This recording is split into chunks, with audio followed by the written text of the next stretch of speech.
فكيف أجيب يا ويحي ومن ذا سوف يحميني أسلي النفس آگے اس پارے کا چھٹا رکوع شروع ہو رہا ہے لیسل البر ان تولوا وجوہکم۔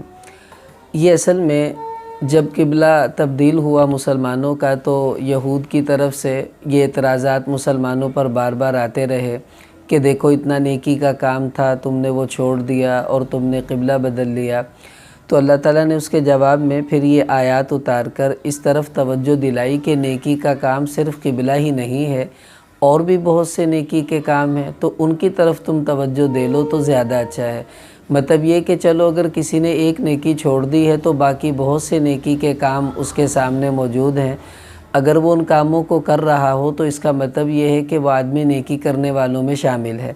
اب وہ نیکی کے کام کیا ہیں؟ تو اللہ تعالیٰ نے فرمایا لیس البر ان تولوا وجوہکم، کہ مشرق اور مغرب کی طرف چہرہ پھیرنا ہی صرف نیکی کا کام نہیں ہے، ولیکن البر، بلکہ نیکی یہ بھی ہے کہ اللہ پر ایمان لائیں، آخرت پر ایمان لائیں، فرشتوں پر ایمان لائیں، کتابوں اور نبیوں پر ایمان لائیں، اور اللہ کی رضا کے لیے اپنے رشتہ داروں کو، یتیموں کو، مسکینوں کو، مسافروں کو، مانگنے والوں کو، قیدیوں کو، ان کو اپنا مال جو ہے وہ دیا جائے، یہ بھی نیکی کے کام ہیں۔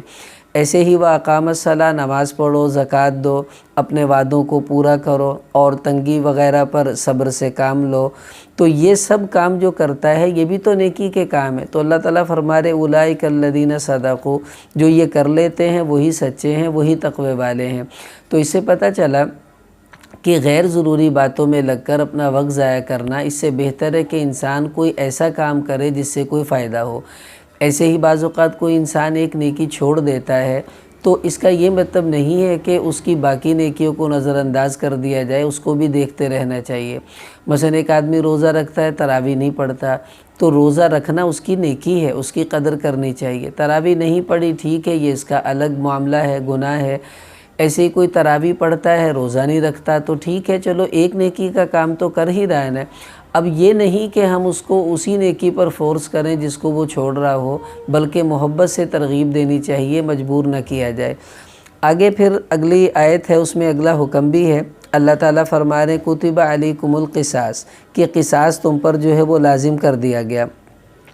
قصاص اصل میں برابری کو کہتے ہیں، کہ قتل یا زخم کی سزا کے اندر برابری کرنا اور اس میں برابری سے کام لینا۔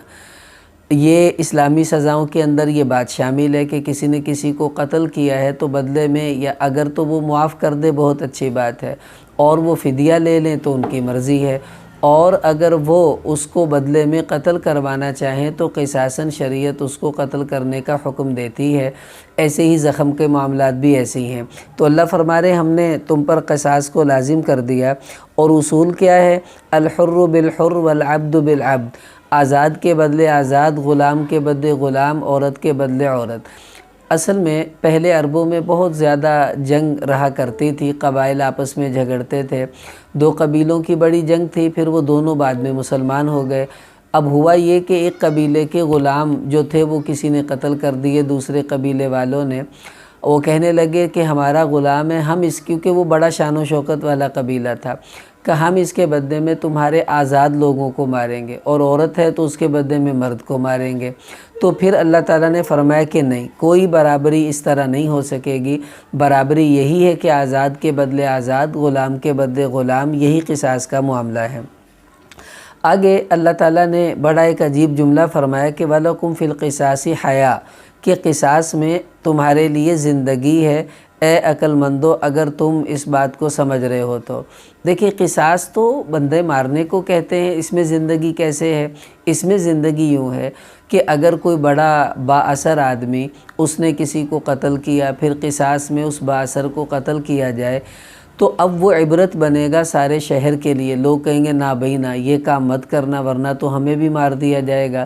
تو قصاص ایک آدھ بندے سے اگر لے لیا گیا تو پورا علاقہ ڈر جائے گا اور قتل و غارت ختم ہو جائے گی۔ یہی مطلب ہے کہ قصاص میں تمہارے لیے زندگی ہے، یعنی آنے والے کئی لوگوں کی زندگی اس سے محفوظ ہو جاتی ہے۔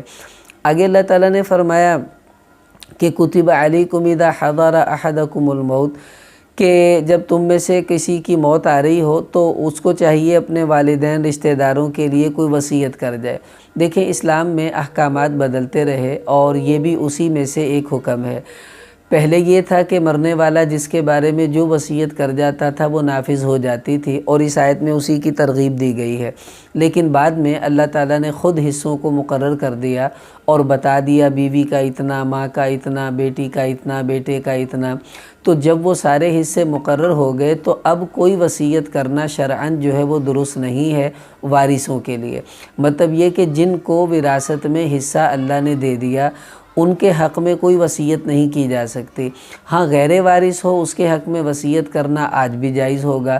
مثلاً آپ یہ کہہ دیں کہ جی میرے مال میں سے جو ہے مسجد کو دے دیں، مدرسے کو دے دیں، یا فلاں غریب کو دے دیں، فلاں ادارے کو دے دیں، تو تہائی حصے میں وصیت نافذ ہوگی۔ مثلاً آپ کے پاس 3 لاکھ روپے ہیں تو 1 لاکھ روپے یا اس سے کم میں آپ وصیت کر سکتے ہیں غیر وارث کے لیے۔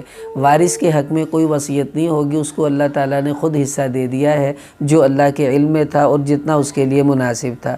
تو اس سے پتہ چلا ایک تو وصیت کرنا اچھی بات ہے، کرنی چاہیے، اور وصیت غیر وارث کے لیے ہوگی، وارث کے لیے نہیں ہوگی۔ تو وصیت لکھنے میں اس کا بھی اہتمام کرنا چاہیے کہ صرف مال کی تقسیم ہی وصیت نہیں ہوتی، بلکہ وصیت میں لوگوں سے معافی مانگنا کہ جن کا دل دکھایا مجھے معاف کر دیا جائے، کسی کے پیسے دینے ہیں وہ لکھے جائیں، اس کو دے دیے جائیں میری وراثت میں سے، کسی سے لینے ہیں لکھ دیا جائے کہ میں نے فلاں سے لینے ہیں، تاکہ بعد میں وہ مکرے نہ اور آپ کے بچوں کا حق نہ مارا جائے۔ ایسے ہی آپ نے کوئی ایسے معاملات کیے تھے، مثلاً آپ کے روزے چھوٹے ہوئے تھے، کوئی نمازیں چھوٹی ہوئی تھیں اور آپ ان کو قضا کر رہے تھے، وہ بھی لکھ دیے جائیں کہ اتنی ہو گئی ہیں، اتنی رہتی ہیں، ان کو پورا کر دیا جائے یا ان کا فدیہ وغیرہ دے دیا جائے۔ تو وصیت میں ساری چیزوں کو لکھ دینا چاہیے۔